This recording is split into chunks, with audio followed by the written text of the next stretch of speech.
Are you using Physical Soap Framework Step 1 Story to supersize and grow your business yet? Sharon Horne-Ellstrom here. Let's talk about this today.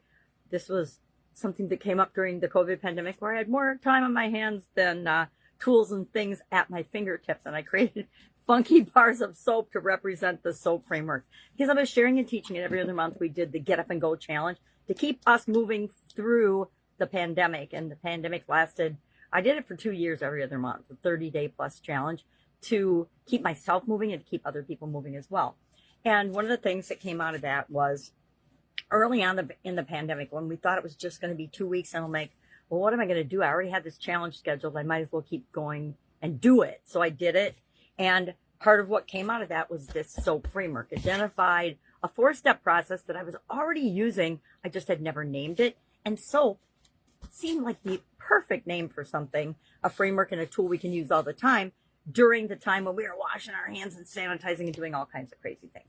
So today we're looking at step 1 of the SOAP process, or the SOAP framework, and that stands for story. What is the story or the current situation that we're telling ourselves, right? So we're going to identify 2 stories today. It doesn't take long, takes a couple of seconds. I did it last night before I went to bed for both Supersize Your Business and for my Be a Better You annual challenge. Not mine, our Be a Better You annual challenge.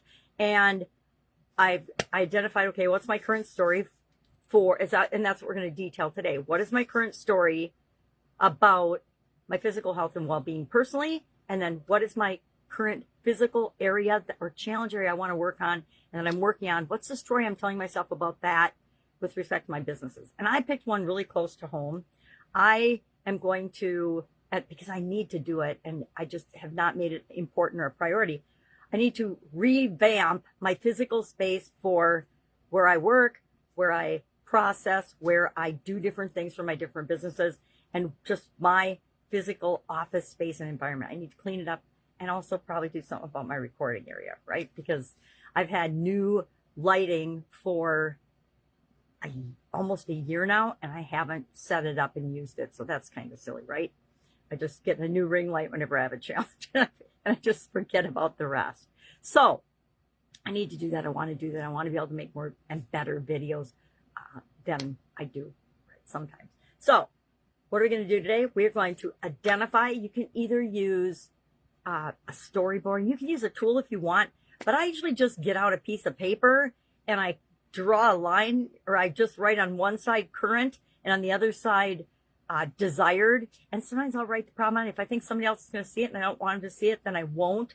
But if I don't care, I'll just carry that around with me all day.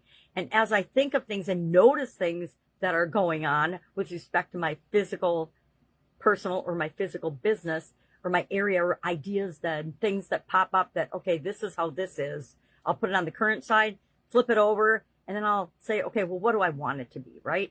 I want my new lights set up. I want my new recording area set up. I want, to know where things are, to be organized, etc. I want, all of my books back on the bookshelf instead of laying everywhere, because I'll use one and I'll just leave it lay around. Same with my magnifying glasses. They're spread out throughout the entirety of my home and office and things. So what are we doing today? We're taking the area of physical health and well-being for our business that we identified yesterday. And today we're asking ourselves, what's the current story? What's the desired story? Why do we do this? Because we want to create the gap between where we are and where we want to be. Because as soon as we clearly identify where we want to be, everything happens for us. Remember, everything that happens, whether it feels like it or not, is for us and for our benefit. Either we have to learn something that we haven't learned yet, or be awakened to something that we haven't paid attention to, or something happens because something better is coming along down the pipe. But that is what we're doing today. Make it easy, keep it simple. You can use bullet points. You can just use a note card, whatever works for you. Take everything that you learn and make it your own, and then actually use it so you get the results that you want, right?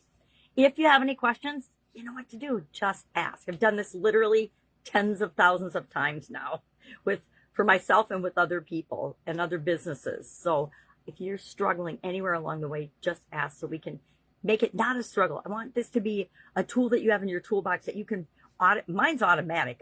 The SOAP framework, everything that happens in my life now, my subconscious automatically runs it through the SOAP framework. And then if it's something I need to actually pay attention to, boom, boom, boom, my subconscious will move it up to my conscious mind and it'll say, boom, light bulb moment, time to pay attention to this. Or I'll just do the thing I need to do to deal with it, and I won't even have to think about it consciously, which is always good, right? There's too many things vying for our attention these days. All right, have an awesome day, and I'll, of course, be with you tomorrow.